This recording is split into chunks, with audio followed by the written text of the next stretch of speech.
Cool Hand Podcast, something you got to deal with. Welcome back to the show. I am your host. My name is Q.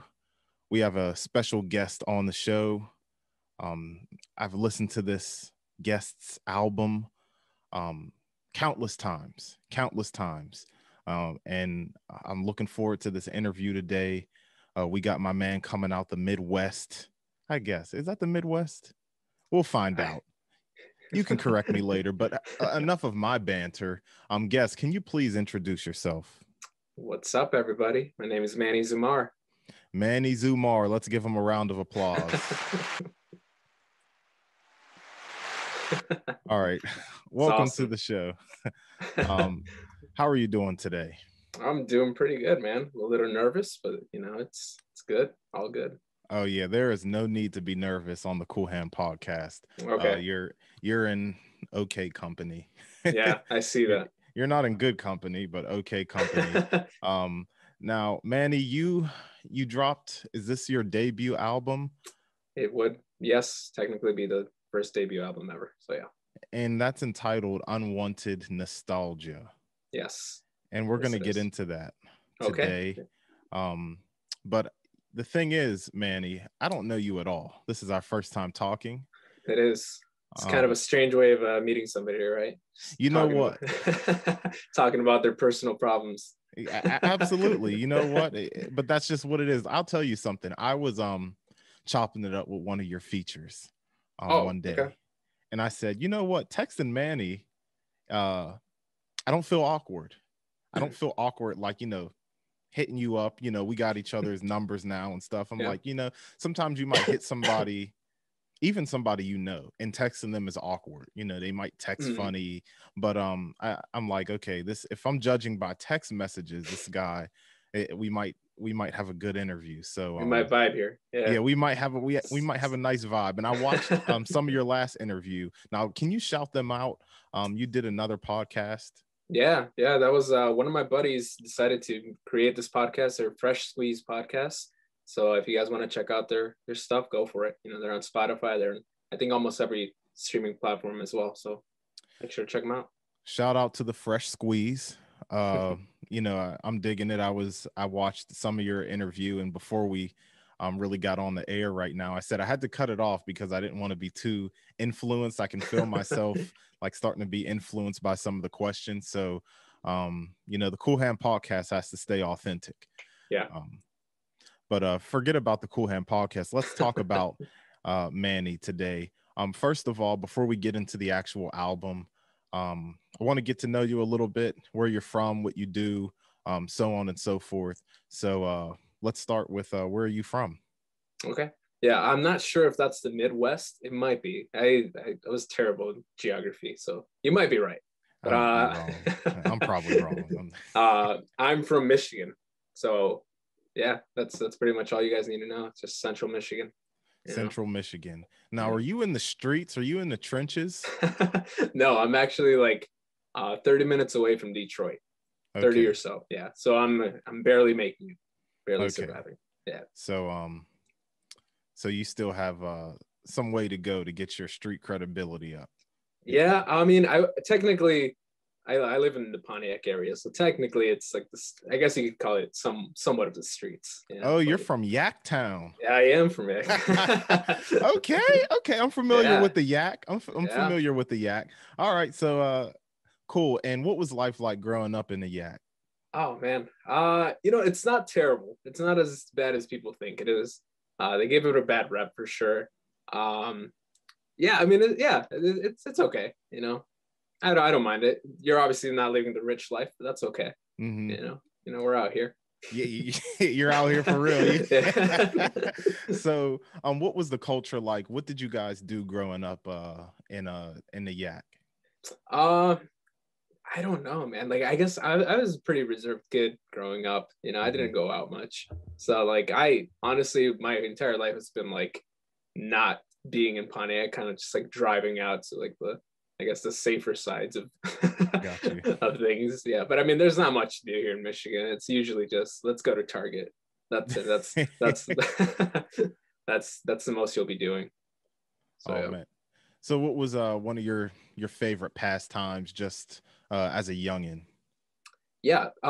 So I actually, music has been there for me for like from the very beginning.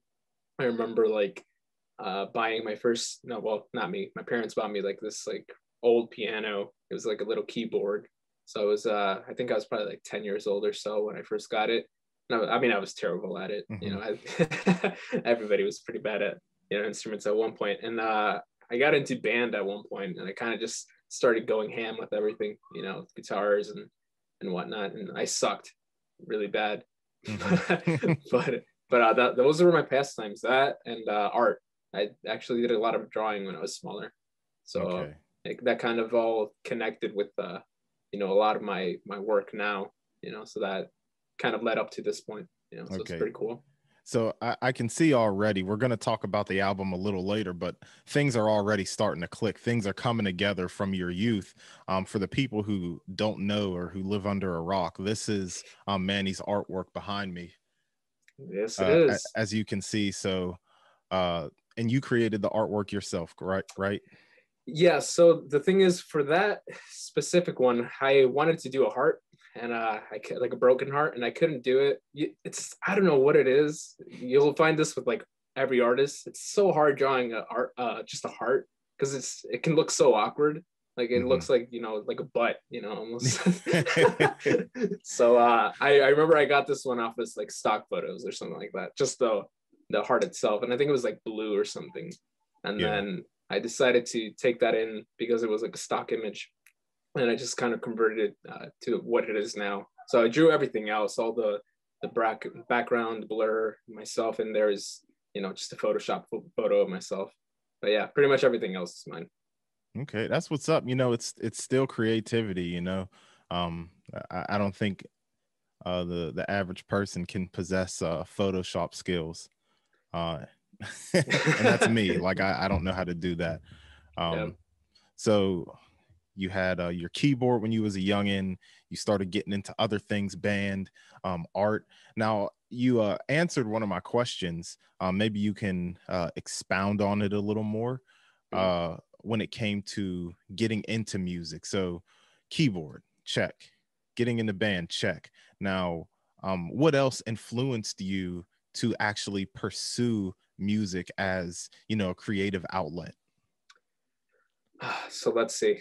I think sometimes I hate talking about it because at least my friends all know how big of a fan I am of this upcoming band that I'm about to say.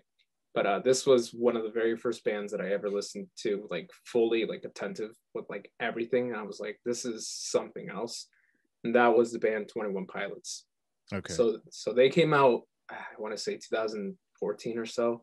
But I hadn't listened to anything of theirs until like when I think I was in high school. So I want to say I was like in 11th grade or so. And that was probably like 4 or 5. No, I want to say like 5, 6 years ago, maybe. Can't remember now.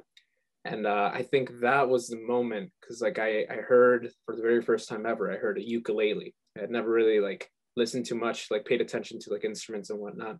And I heard a ukulele in there, and I'm like, I want that. I want that little guitar. So I went out and I bought myself a ukulele, and from there I started really just picking up everything again. That, like what you were saying, right? I already had the pianos, I had some guitars, but I wasn't like, I'm no expert, you know. But it was there, and I was like, I don't know what to do with all these instruments that I have, so I'm just gonna see what I don't know. Let's just figure it out, right? So little by little, I started, you know, really focusing and practicing, because I wanted to mimic the exact sounds that I was hearing from this band, because I loved it. I was like completely in love with all the sounds that they were using. And they would use bass guitar, pianos, you know, pretty much everything that you hear in standard music. And I don't know, I just wanted to mimic all of that. Like I didn't know how to make music, so I was like, at least I can, you know, recreate what they're doing. And I guess that's really the starting point for my music career, you know, taking off for sure.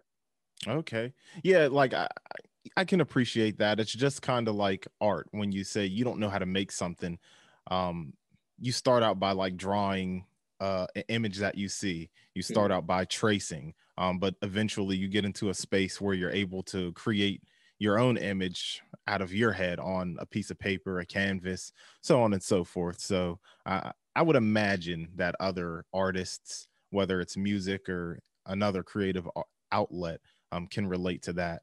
So now, how old were you around this time when you really started to wanted to lock in doing music? I want to say I was probably like 17 or so. So I'm 22 now. So okay, so that, yeah, it's quite a while ago. But I had no idea what was coming. And like, it wasn't just that band. Like eventually, I thought, like, let's venture out. You can't limit yourself to like one type of genre that you listen to. So it was a conglomerate amount of like sounds that were coming in from like different bands that I was discovering and whatnot, going back to older bands that you would listen to as a kid, and then kind of just understanding like, oh, that's why I dig this sound so much, because now I understand music, why it makes me feel the way it does, And what instruments do you currently play today? I'm gonna stick to the ones that I for sure do, because I used to play more in band, but it's long gone. So I for sure do guitars. That includes like bass guitar and normal guitar, ukuleles. I do piano.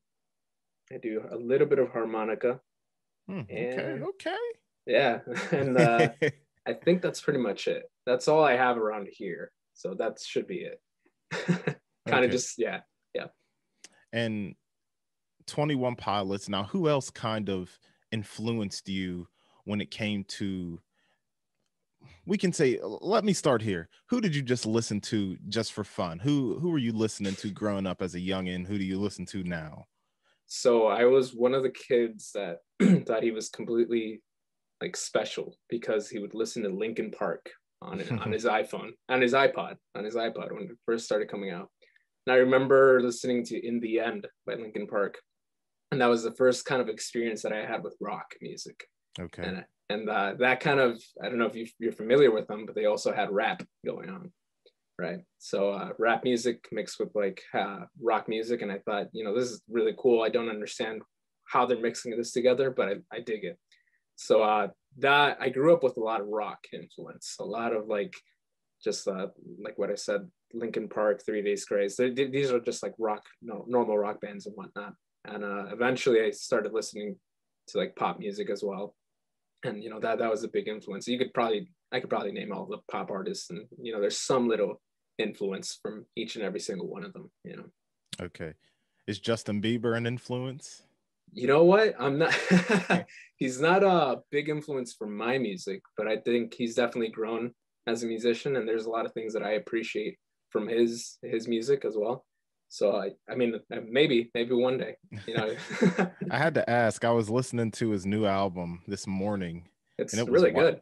I was about to say it was whack. Dang. Oh, really? Yeah, wasn't feeling it. Wasn't feeling it. Was not feeling it. There was too many. I think it was like a reach for the charts. Meaning, yeah, like I get that, yeah.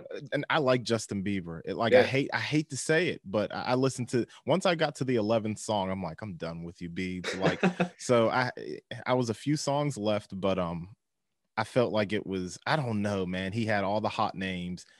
Yeah, Khalid. He did. The Chance the Rapper song was cool. And then like, who was this little kid? The kid Lori.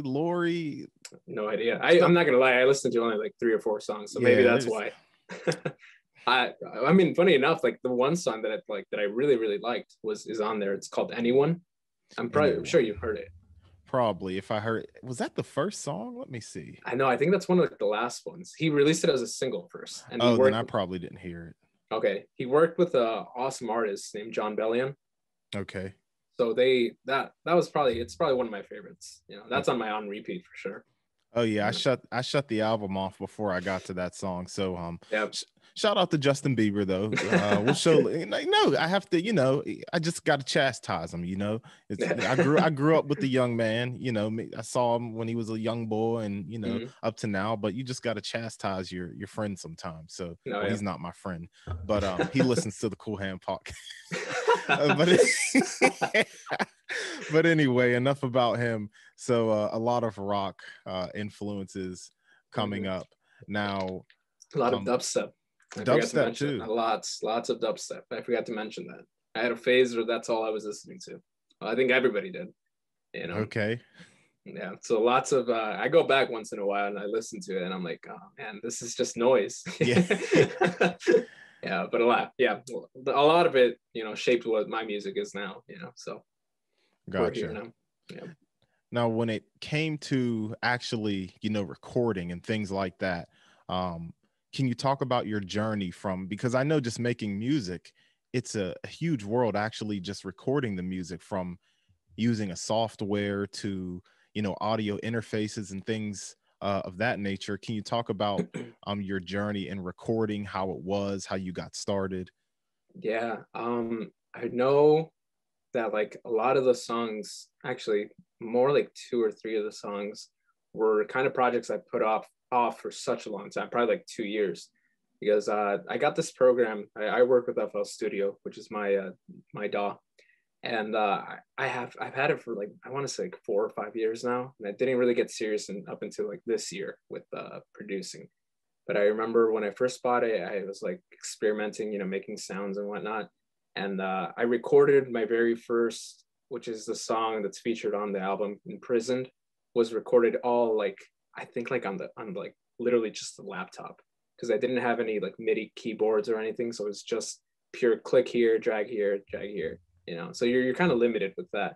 So that's kind of a journey, going from what can I do with just a computer, because I don't have anything else. I didn't have any recording equipment or like mics and stuff.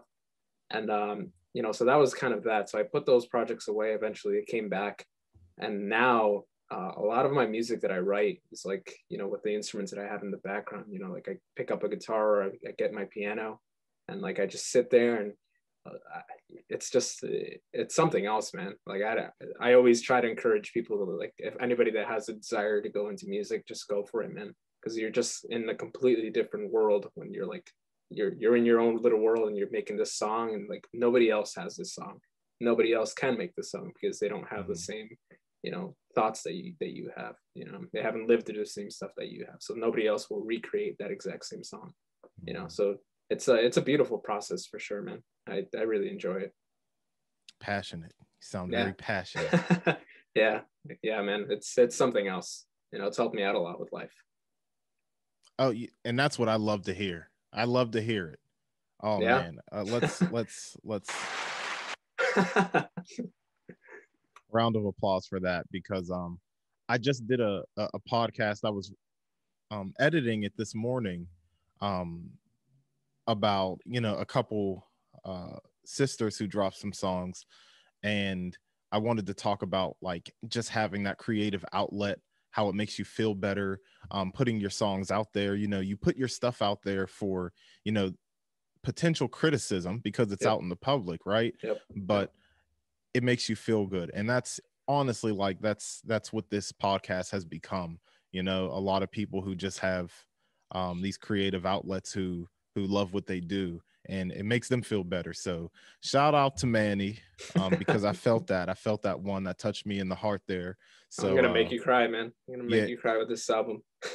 You know what, and that's where we're gonna segue into the album Unwanted Nostalgia, because you talked about how you feel making the music. So you put a lot of feeling into this album, this piece of work. It's very what's the word that I want to use for it? Sad. Yes, it is sad. It's music to simp over. If it took me to places back when I was being a sucker, being a punk. no, because it took me back to some of these feelings where I'm like, when I'm feeling sorry for myself back in the day, but that's not where I'm at right now. So the ability to take someone somewhere else with your music, I think, is a good thing. So enough of my thoughts. Let's talk about Unwanted Nostalgia. Now we have this beautiful artwork in the back, which he is also selling. What's the website? So you can literally go to my name now because I own the domain, which I'm gonna keep saying that because it sounds so cool. It's MannyZumar.com. So you can go to my website, and if you just scroll down a little bit, there's a ton of art that I created based off these songs that I made. And they're all up for sale. If you guys want one, go for it. it's cool. Help support your local artist. Support your local artist out the yak. So yep. Let's just start with the artwork. So we have Unwanted Nostalgia, and can you talk about the album title and then the title in correlation with the artwork? Yeah. So originally, and I kind of discussed this in the last podcast that I did, the title of this album was going to be something like Hazy Thoughts or Hazy Field of Dreams. And it was too long. And I wanted something that you could kind of like remember somebody from. Like if you heard the name Unwanted Nostalgia, you're like, oh yeah, that one artist, you know, Manny Zumar. So that's kind of, I wanted something, you know, that you could memorable, you know, and that kind of formulated on its own later on towards like the very end of the entire album. So basically the name of the title is like, the reason that I titled this Unwanted Nostalgia was because a lot of the album ended up being things that I remembered from a failed relationship, you know, and a lot of the story that's being told through it has a lot of elements that are kind of made up in some points, you know, just to help correlate with the entire story of everything. But a lot of it was my own, you know, personal experiences. And I guess it was just a lot of things that I was remembering. So that brings you in with like nostalgia, right? Because you're hearing all these things, and there was moments where I would do something and I was like, oh, I remember, you know, this moment and this moment, you know, that kind of sucks. And I was like, okay, well, this kind of sucks because that person's not here anymore. So it's kind of unwanted. You know, I don't want that. I don't want to hear it anymore. I don't want these voices, in a sense, you know, like coming back. So that's kind of where that name formulated from, Unwanted Nostalgia. You don't want to hear it, but it's constantly there, you know? Gotcha. So that's that. In terms of the artwork, I wanted to go for something dark, but something hopeful as well. So a lot of the songs, like what you were talking about, you know, kind of put you in this like different world, right? Or at least take you back to your own thoughts. And I guess that's really where I was centering with this entire album, kind of like you're in your own thoughts, you're in your own world inside of your head. And a lot of the times these places can be dark, you know, they can be someplace you don't want to be. And that's kind of why the entire photo right there is, you know, a dark blue and it's a little blurry, you know, it's a little blurry. And when I'm looking up, there's this sign of hope, you know, and it's unfortunately this hope is kind of broken, you know, so I wanted to kind of emphasize that. And I think, you know, going through the album, I'm sure we'll go through it, you know, you kind of see the journey of all that. All right. You know, I don't have anything else to say. Let's go into, now there's only 9 songs. Yep. I think we can, and you know, there's intro, outro, and then an interlude. I think we can go through every song. You know, okay, you think we can do that? I think we can do that. Let's go for it, man.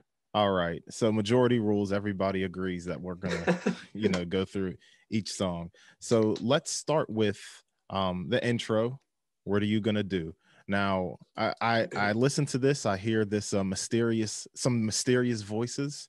You know, some incognito voices. And it sounds like they're talking about love. Yes. What's going on in this intro? So I wanted this intro. It's a song. So I wanted this song to be your thoughts, everything that's going on inside of your head, all the pushing and the pulling that come from, should I do this? Should I do that? I don't know what's happening. I kind of know what's happening. So I'm sure as many people can relate, you know, the early stages of like a relationship before you jump into one. You know, you're kind of like lost. You're not really sure what's going to come out of it. You know, it's either I'm going to be with this person for the rest of my life, or we're going to talk and it's going to be great, and then it's going to be, you know, terrible in the sense that you know you're no longer with this person.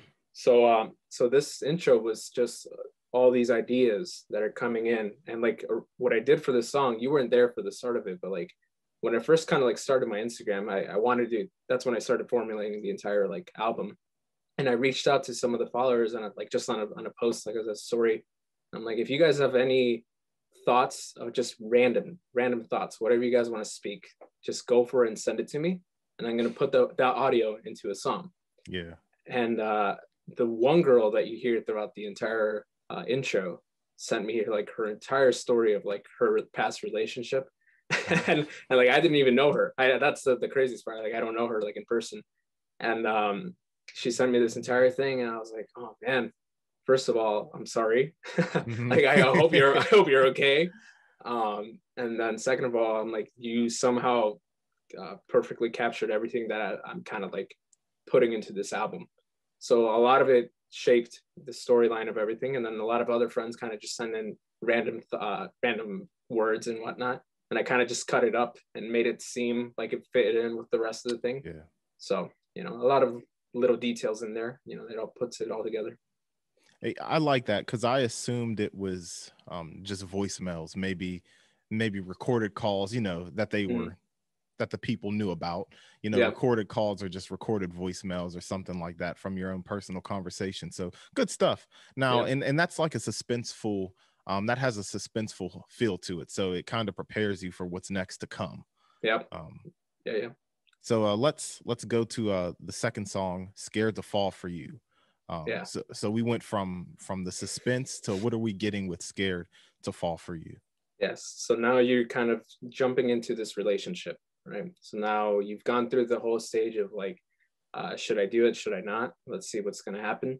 And I don't know if you noticed, but the songs perfectly like line up with each other. Like as soon as one of them finishes, it directly goes into the next one, which is something that I've loved in albums. I wanted to really try it. And like the reason that I did that here was because it's supposed to be a direct, like, it links up together. It's one story after another.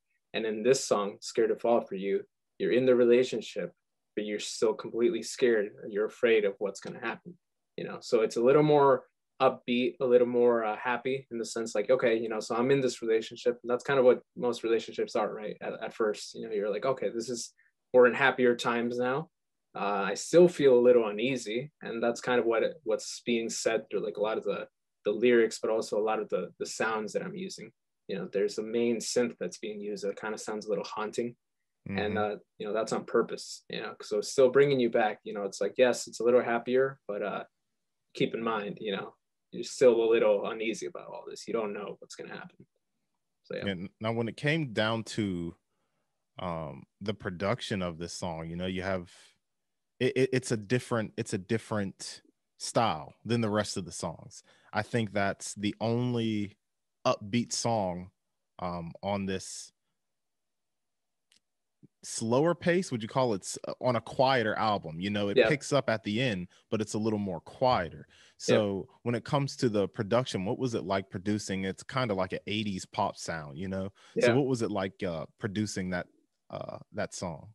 So originally I wanted to do like a rock song, the rock influence, and it was gonna be something completely different than what I settled with, well, that I came up with. So I was gonna do something like a Harry style vibe, like I don't know if you've ever listened to some of his rock songs, but he kind of has this like old vintage sound in his rock, and it was gonna be that because I wanted to be something of complete contrast between the intro and the first song that you hear. All right. So I wanted one to be kind of like hip hop and another one to be like rock, kind of merging in, what we talked about. Yeah. But I ended up scrapping that song because I just didn't like how it was sounding. And then I came up with this song. I was listening to The Weeknd, and I'm sure you've heard like his 80s, influence and then his music. And I heard his drum beat, his drum pattern for Blinding Lights.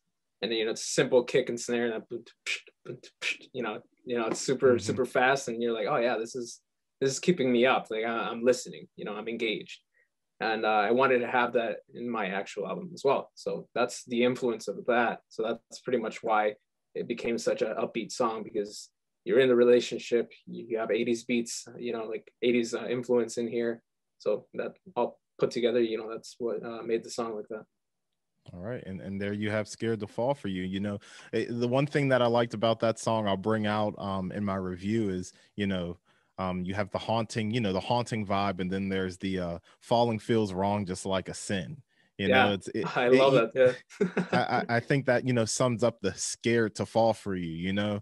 It's nothing wrong with falling for somebody, but the potential for things to go sour, the potential, the unknowingness of the future of the relationship. You never know. It might feel like it might feel like a sin. yeah, it feels wrong. Yeah. No, yeah, I'm glad you picked that up because it's probably one of my favorite lines that I've written. So Oh, well, shout good out job. to me. Yeah, good job in the detail. Shout out to me then. I'll take my credit. All right, let's talk Dreams. This is the third song and that has a feature on it. Can you talk about that? Yes. So this song, Dreams, is exactly what the title is saying. So a lot of the times in a relationship, and a lot of this is from my personal experience. So like if you guys don't feel like you're like, I don't know what this guy's talking about, that's fine. You know. But in my experience, you know, you kind of go through this this stage where you kind of have, what is it, rose-colored glasses, right?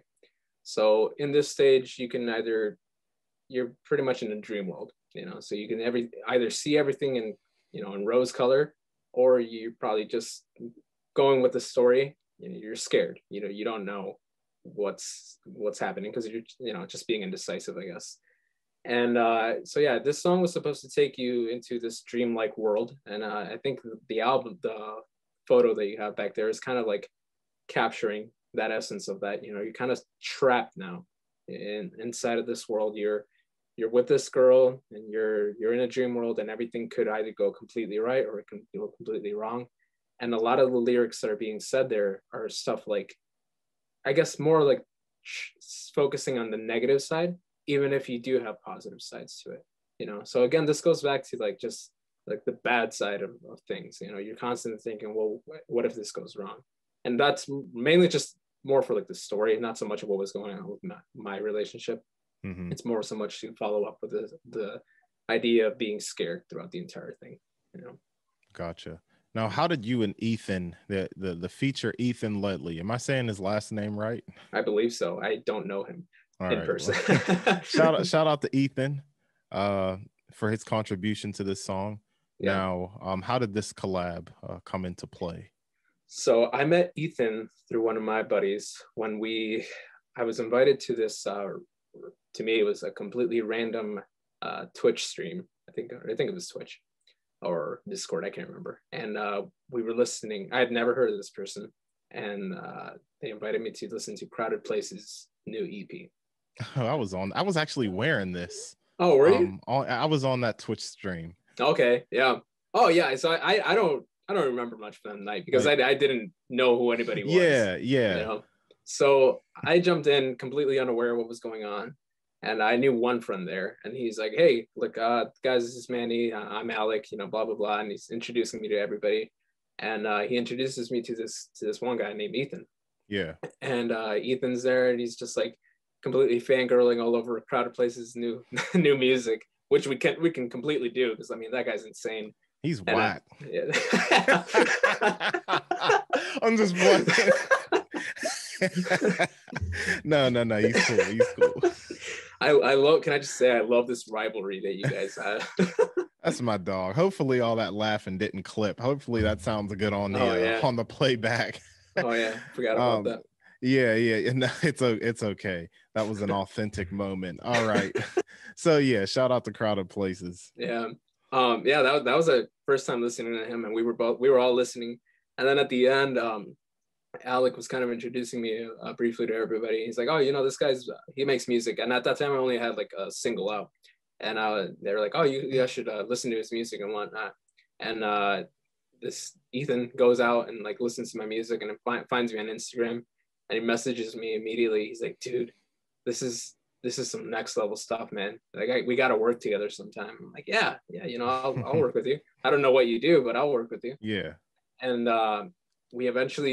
I needed help with the song. I wanted to introduce like a girl vocal in there, but I don't have any friends that are girls that can sing and that are like recording, you know, that have their own mics and stuff, you know, and especially right now with the virus, you know, it's hard. So he hit me up and he's like, hey, you want to work on a song together? I'm like, yeah, you know, I actually have this song that I'm working on right now. It's called Dreams. Let me know what you think. And so he comes up with some stuff, and I'm like, you know, this is like the very first demo of Dreams, so they're completely different to what I put out right now. So it's going to be a completely different song, kind of like the same vibe, you know, dreamlike, but it was okay. And like he wrote to it, he wrote his own lyrics for that piece, and then I didn't end up liking the entire song like as it was. So I was like, just give me like a week or two and I'm gonna come up with something else, kind of see where I can go with this. And then a week or two later, I came up with what you guys are listening to now. And I sent it over to him. I'm like, look, I have the lyrics already that kind of just fit with the story. I'm like, if you want to just sing them, go for it. And he did, and he killed it. His amazing vocals, and it worked out. That was the birth of Dreams. All right. Yeah, I like that song. That's one of my favorites. I like you guys collab. It sounded really good. You guys did well. Yeah. No, thanks, man. All right, now let's move on to the interlude. Sing me a song. I'll call it the acoustic lullaby. Yes, because that's it's kind of soothing. Yeah, that's exactly what I was going for. Yeah, see, I'm gonna trust your full review whenever it comes out, because it seems like you really take your time to listen to things to really understand it. She says so. Yeah. Not really. I scrapped the first one. For those who don't know, his review, I was going to review it before I actually spoke to Manny, because I didn't want to get too much information. I just wanted to like keep my own thoughts. I did the review and it just wasn't good. It wasn't. So yeah. I was trying to say my album sucks, you guys. No. Like I'm in there talking and stuff, like I'm just talking. Don't have all my thoughts together. Looked horrible on camera. So you're good, man. Yeah, but it's fine. Thanks. So the acoustic lullaby, sing me a song. Yes. Let's talk about that. What was the aim with this one? So I wanted to start switching away from like the high intensity of the album, which is kind of brought in with Scared to Fall for You in Dreams. It's a little more upbeat. And I wanted to start calming things down from here on out, because I wanted to get a little more serious into the terrible side of things, in the relationship. And in this song, it's very short, but I feature a couple vocals that, my vocals, my lyrics that are basically saying, I'm not looking for fun, I'm looking for love, And in these lyrics, I kept overthinking this, because I thought maybe people are going to think this kid just doesn't want to like even have fun in love or whatever. And that's not what I was going with at all. I guess just more like playing games. Like, I don't want to play games. I want to just, let's go for it. Like, if we're going to go for it. And it was supposed to be like a lullaby, something that you could kind of just hum, especially with the humming at the end. And I guess kind of putting you like in a trance of sorts, so especially after Dreams, you kind of just like, you're in this dream world. And then once you get out, you're kind of just like in like, what do you call it? You're starting to shy away from that dream world. You're starting to just wake up to reality. And I guess that's kind of like the transition of it, the lullaby. You're going from one step to another. And what were you playing on that? Now, was that just like the acoustic guitar? Did you do anything else? Yeah, that was acoustic guitar. I want to say, I think that was pretty much it. Just acoustic guitar. And then I wanted to keep it very simple. So it was that guitar you see back there, which is what I wrote it on. And then I did it on the piano, but then I recorded it on the MIDI for some of the piano that you're hearing in there. And there was a couple of happy accidents in there that were happening, that I just didn't think it was going to turn out like that, like little mistakes that I would do with the guitar. And it just, it came out the way it is. And I loved it, the little imperfections, Shout out to the imperfections, the serendipitous, sounds. Now let's go from Sing Me a Song to Call Me a Doctor. So we went to this dream world. We're hitting reality. Now we're feeling sick, apparently. What's going on in Call Me a Doctor? So let's see. I'm trying to think of how to talk about this without like having the other person that I was talking about like not get mad at me. Understood. Yeah, understood. Yeah, because I actually ended up talking with her about a lot of this album, so I'm not completely scared of like speaking my thoughts anymore. Yeah. But I guess for the longest time I had to drive away to get to her for a while. And like it was a little journey, it was like 30 minutes or so, and but it was always out of my way in the sense of like I don't do anything else over there in that area. Like I was just just going over there to see her, or going over there to chill with other friends to see her.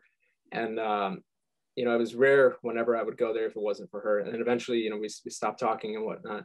And when we did stop talking, there was just no need for me to go up that road anymore, And I remember a couple of times, I want to say I counted like 3 times, where it was like late at night and I had to go up there for just a completely random reason. And was driving past the street, in a sense. Then I literally drove past the street and I kept thinking, I'm like, wow, I really messed up, Forgive me for my stuttering. It's just, I stutter all the time. Trust me. That's no problem. Yeah.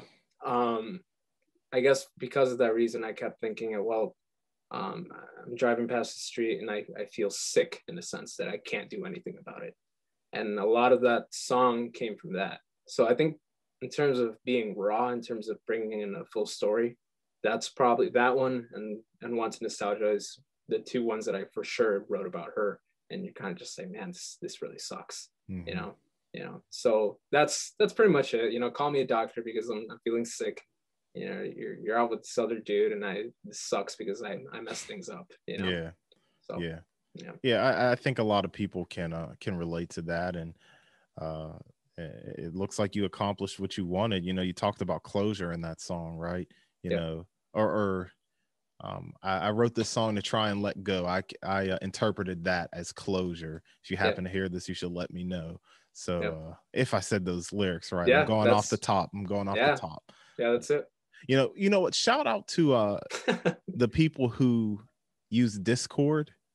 Because you use Discord, right? Yeah. Just double, or DistroKid, not Discord, okay. DistroKid. Because at my job, where I work, I'm sometimes able to work by myself, just in a room by myself. And like a lot of things are blocked, but YouTube is not. So I consume music via YouTube when I'm at work. And I get to spend it. So think, 8 hours a day, I have your album on repeat. Sweet, man. So like, I really got to put your music on YouTube, folks.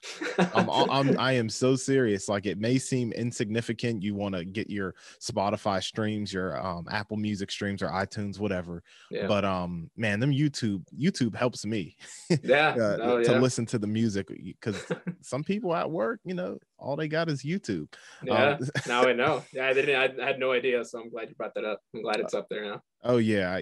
YouTube helps. So let's go to the next song. Where Would I Go? Yeah. Okay. Yeah, I'm thinking of the hook. Where would I go? There's no one home. Yeah. So obviously, now we're in reality of things, and you're completely away from that dream world. Now you're in your own actual world. Here in reality.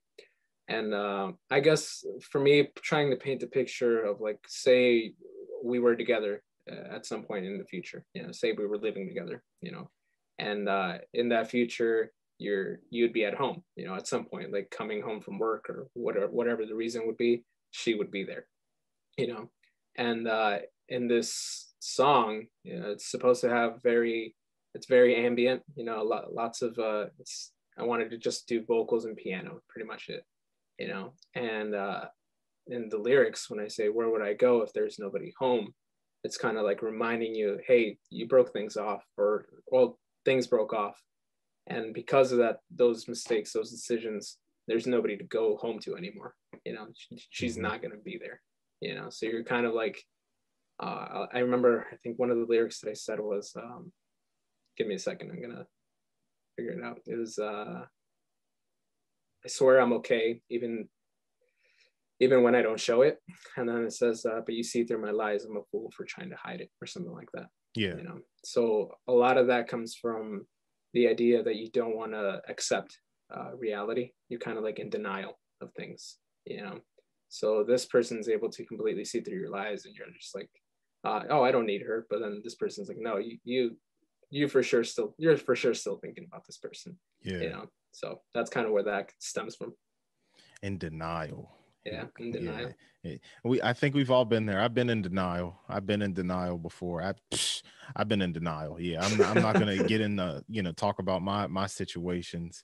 in the past, because I don't need to. But yeah, I think you're not alone in those feelings. So yeah, I think for the longest time I kind of wanted to like not write about this stuff, because at some points it feels a little awkward. You're like, oh, I'm talking about this person that I don't talk to anymore, and like what are they gonna think? So it can be a little intimidating at first, but then you realize the majority of people go through this stuff. Yeah. And a lot of it was kind of made up in some points, so it wasn't entirely about this person. So yeah, you kept it respectful. It's not like your new man is whack. I see him, he's gonna get smacked. How about that? But I'm gonna include those lyrics in my next song. Yeah, and I'm from the Yak. And I'm from the Yak. Yeah. So yeah, you kept it respectful. So it's and like you said, people go through it. So these aren't foreign topics.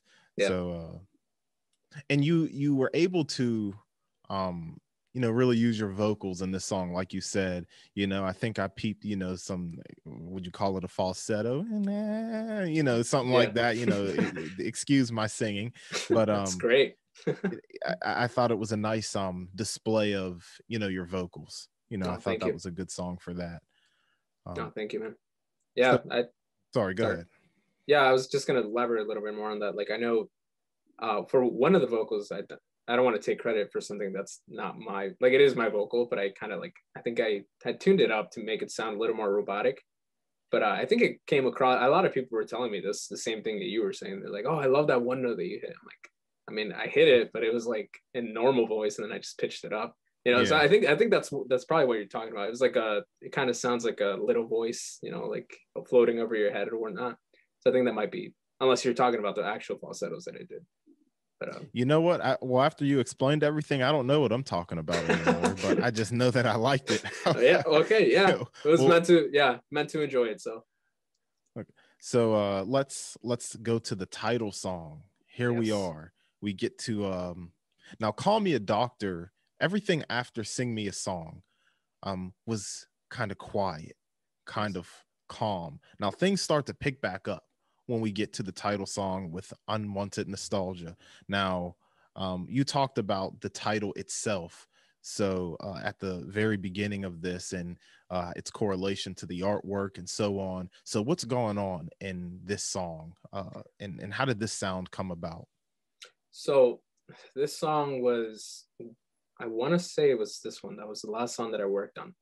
And that kind of correlates with what I was saying, the idea that Unwanted Nostalgia didn't become the title until the very end, because I didn't make the song until the very end. And the reason that this song came about was because one of my friends had shared a song, and she was like, hey, listen, I don't know if you've ever heard of this band. They're called Tender. And I was like, no, I've never heard of this band or whatever, so I'm going to check it out. So I listened to their music, and it was completely like, it's something that you could just chill to, just vibe to, like late at night when you're driving, and it's not like blasting in your ears, but it's soothing, and you feel a little kick, so you feel a little energy, but it's just meant to be chill.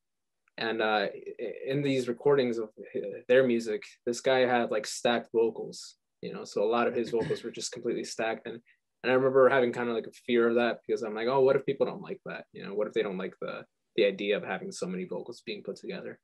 And I listened to his music. I'm like, no, this is amazing. I'm gonna try to see if I can get some influence from this. And so yeah, I wrote this song, keeping that in mind. Like, I wanted to do stacked vocals, but I also wanted to include my regular voice in there as well, so you can kind of hear that as well. And then I landed upon this. I talked about this in the last podcast that I did, and I couldn't figure out the word. It's called a scale. So no, scale, like a scale, like a snake scale. Okay. Yeah. So like a snake scale. Gotcha. Yeah. So there's scales, which are basically like what note goes after what note to make it a part of that scale, and in music. And Japan has a specific scale that they use in some of their music. And I remember I saw a video of it like 3 years ago, and it just came to my head. And I'm like, oh yeah, I wonder what it is. And the little Asian-like sounds, the bells that you're hearing in that song, is because I remembered that YouTube video, and like I kind of mimicked some of that scale to fall with that, So that was pretty much the production of it. So in my initial review, it gave me your voice, and it's nice that you gave that insight on what you did, the scale and everything, the stacked vocals and so on. It reminded me of Sufjan Stevens. Okay. If you are you familiar or ever listened to him? No, I mean, maybe there's a song. What's a popular song that? I listen. One of my favorite songs is "Come On, Feel the Illinois." Okay. He has a song called "Death with Dignity," which was also on season 1 of This Is Us. Ah, okay. I'm being very, specific, but no, that's fine. He has an album called Carrie and Lowell. I think that's from 2013, and he does that. I'm like, man, like this kind of gives me like Sufjan Stevens vibes. Cool, but cool. yeah, okay, but yeah, shout out to Sufjan Stevens. Yeah, yeah. I guess I got the influence from him too. Well, maybe not. Maybe. It just happens to be something that you guys, if I'm correct, maybe some people might not think you or remind, whatever, you get what I'm trying to say. Yeah, no, I get it. Let's talk about the next song, which is Imprisoned, featuring Crowded Places. Now, I was listening to the Fresh Squeeze. Yes. That's okay, just making sure. The Fresh Squeeze, and I heard a little bit about that. But if you wouldn't mind talking about it again. Let's talk about Imprisoned. Now, this song I think was explosive. There's a lot going on in this song. So talk to us about that. Yeah. So this is the song that was in my files for like 4 years that had never been touched. And this is probably one of the very first songs that I wrote ever, like as a producer. And I had come across this like Tron, like, I don't know if you've ever seen the movie, but it has this kind of like digital, like Daft Punk type of vibe to it. Never saw it, FYI. Oh, but man. I know it's like some type of futuristic type, electronic type world. Mm-hmm. That's all I know about it. Yeah, exactly. And so like this kind of futuristic world features all these type of sounds, futuristic sounds. And I think that's probably why I created it, because I just had a passion for that movie and whatnot. And so I pulled it back in, and I was writing.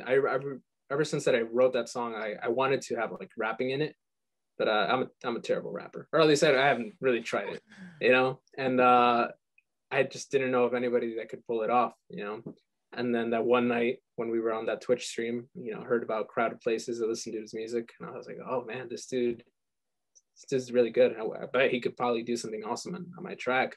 So I decided to reach out to him thinking this dude's never going to reply to me. He's probably like, I don't know. He's probably so cool or whatever. I don't know. It's so funny seeing you because you know him. Yeah. But yeah, no, he's super laid back guy, super chill. He texts me. He's like, oh yeah. He's like, let me know what you're thinking. So I sent him this song. He's like, oh yeah, I can work with this. So what the very first song that I like demo of that song featured just like normal vocals, and he sends me back his vocals, which are like completely tricked out, all this like you know his work, Yeah. And it's like completely like in a completely different level of production than mine. And I'm like, man. And I never thought about it in a sense of competing, but I wanted to at least match his energy, because I didn't want to have normal vocals that you heard throughout like my other songs, and then all of a sudden it's just like Crowded Places, Yeah. So I wanted it to be balanced. And so that was my first time messing around with like autotune and messing around with all these just futuristic sounds and delays and whatnot. And it worked, So that's in terms of the production of it. I don't know if you wanted like the story of anything. Oh, give us the story too. Let's talk about it. So Imprisoned, right? So the main feature lyrics that I think are the featured lyrics are towards the end, where he says, where I'm basically saying, I'm imprisoned to your sound. So the idea of this is kind of going back to being, going through this insane step, right? So you're in this dream world, you come back to reality. And once you're out of reality, you feel like you're still completely trapped. You're still imprisoned to these bonds of like hearing her voice in a sense, or being reminded of all the things that, you guys used to do or whatnot. and that ties back in completely with everything, right? It's just the idea that you're constantly hearing her. It doesn't matter what you do. So you're in prison to this person. You feel like a prisoner. You're stuck there. I forget a lot of the lyrics like on the spot, but a lot of those lyrics are shaping up to that idea, of just you're stuck in this not relationship anymore. Yeah. It seemed like you were kind of set. Well, the whole project is sad, but that's like kind of capped things off, because that's the last full song. We have the outro next, but that's the last song. So it's like, oh man, so this kind of sums things up, when it comes to the music. And I thought the placement of that song was great. I'm like, this is a good way to end things off. So awesome. Yeah, shout out to Crowded Places for his work and his contribution on that. And that was In Prison. That's one of my favorite songs as well. Like Dreams, Call Me a Doctor, and probably In Prison. If I had to pick three, those would probably be like my top three. Now let's we're on to the outro, and once again we're hearing mysterious voices. Yeah. One main voice, I believe. And what's going on there? So this is the conclusion of everything, right? So I texted this girl again, the same girl that sent me the intro. So her vocals are being featured in that song, the second song, and at the very end, the outro. So I texted her again and I'm like, hey, I'm trying to find closure with this story. Do you have anything, like any advice, I guess, that you would try to speak for like others, in terms of like getting out of a say like a terrible breakup, just to say so, or anything, just being, even if it was a great relationship, do you have any words, And she's like, yeah, I could probably come up with some stuff. So she sends me these vocals, this recording of her just talking about like what she gained from not having this relationship.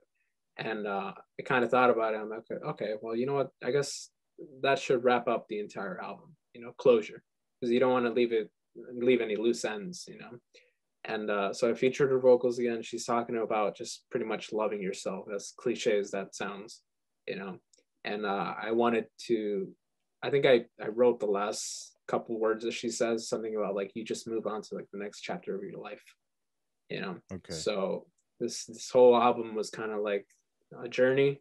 You're going through some stuff. It doesn't work out. You need to move on. Yeah. So that's the conclusion of it. Yeah, that was I like that too. I guess I guessed it right with the ending. There was closure. It was you capped things off completely. So and that's Unwanted Nostalgia now. To sum things up, what was what were some things maybe you learned about yourself, whether it's personally or just when creating music, making this album? So in terms of, I'll go with like the music first, and then I'll talk about myself. So in terms of music, there's just so much you can do, and there's a lot that you can. I'm trying to stick to this quote for the rest of like when I make new music and coming up and whatnot. Less is more a lot of the times, contrast, less is more, and just really telling a story. I had a lot of people reaching out to me and they're like, hey, like, a lot of artists fail to really capture you into like a world, or a lot to tell a story. A lot of the songs are just, oh, let's talk about drugs, or let's talk about, cars or whatever. Yeah. And they're kind of missing out on the story of something having quantity versus, anything else. And I guess for me, I struggled a lot with like my own thoughts, thinking, I don't think people are gonna like this. And there was actually tons of songs that I was gonna pull out last second. I was gonna pull out Dreams. I was gonna pull out Sing Me a Song, Call Me a Doctor, Unwanted Nostalgia. Like I had double thoughts about all of these things. And I guess for me, the biggest thing that I learned is just put your music out there. Just put your thoughts out there, because you never know who's gonna appreciate it. It's an art. Nobody else can mimic that same exact thought and song that you made. Because there's no other person like you. So a lot of like just loving yourself, for sure. Facts. Talk to them. Yeah, for sure, man. So was that it? I think that was it, right? You said something musically, whether it was musically, personally, blah personally. blah blah. That Yeah, stuff. yeah. I guess it's just um, understanding your thoughts. Understanding. For me, a bigger thing that I learned was like I was missing a lot of communication, and which is why some of it failed.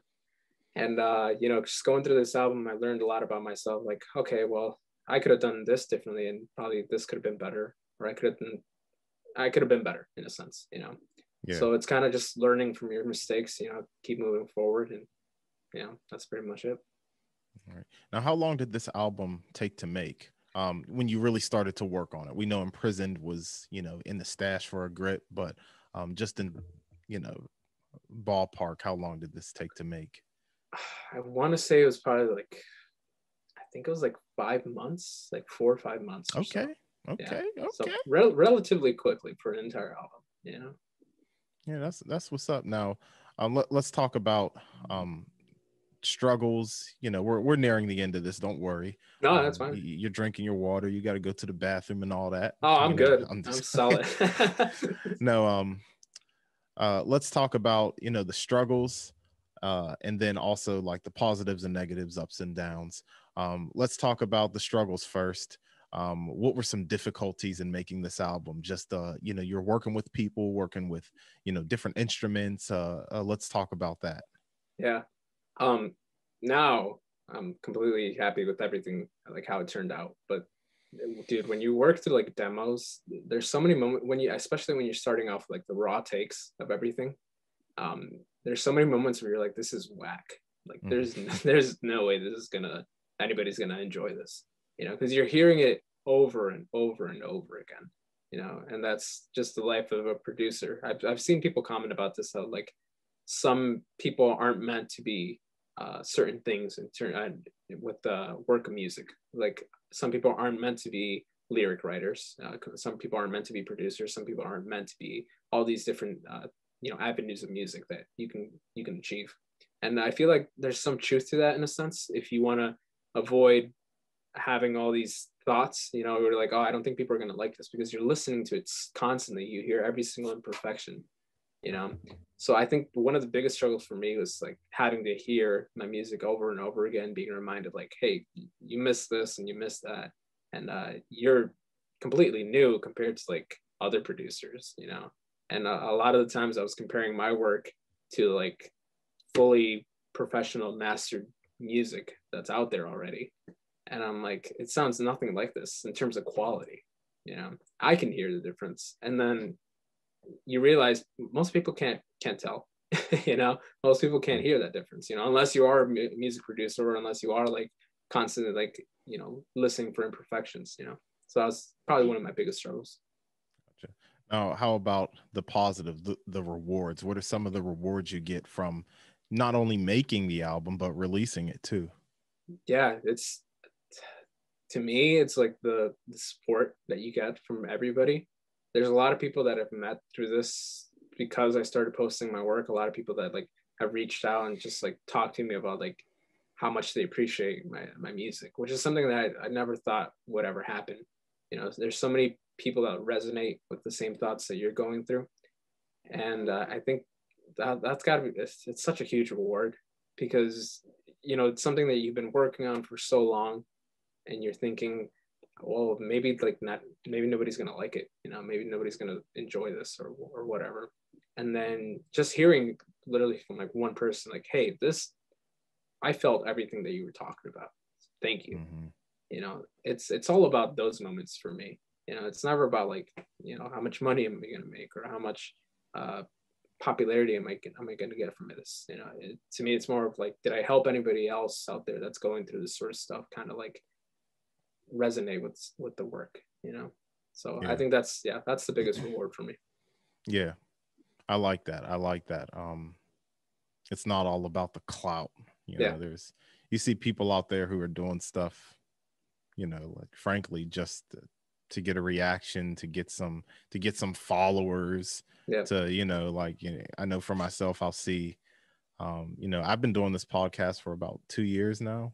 Okay. And my Instagram account, I just like hit like 200 followers.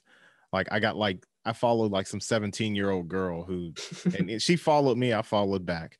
And I looked at her account. She has like 10,000 followers. I'm like, and she said she started her stuff during the pandemic.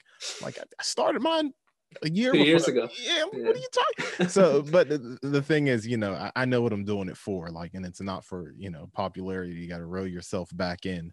But yeah, that's what's up. You know, you got good intentions. You let it all out on this album. She's probably gonna hear all of this. she ain't listening to no Cool Hand podcast. Justin Bieber does, but this little girl does. But not no. Yeah. Oh, I'm sorry. Yeah, I was talking about my. Oh, wow! I'm so narcissistic. I'm over here talking about myself. But is there anything else that you wanted to mention, just in general? Any shout outs? Anything? Yeah, I guess just thank you to everybody that's listened to this. You know, it's an honor to put all this out. Finally, kind of like take a rest. You know, it's great seeing people just enjoying something that you're relaxing on now. You're just like, yeah, I put in my full amount of work, and now people are like coming in and now, and they're like, hey, you know, I love your music. You know, it's just one little comment, and that makes my day. Thank you to everybody that helped. You know, Crowded Places, Ethan. You know, they all, and several more other people that, you know, just tons of influences from everywhere, you know. So it's constantly, you know, bombarding you and helping you become a better musician, better producer and whatnot. So I appreciate all of that. That's Manny Zumar. That's this is the Cool Hand podcast. Thank you, Manny, for coming on. Guess what? I'm off from work for the next week. So this is, what's today? Because everybody's going, today is March 20th.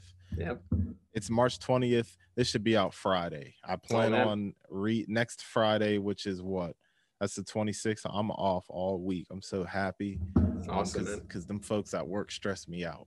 So I just get to edit and all this stuff. So yeah, man. Stay tuned. If you haven't listened to Manny's album, Unwanted Nostalgia, you better get to it now. This is the Cool Hand podcast, something you got to deal with. Easy.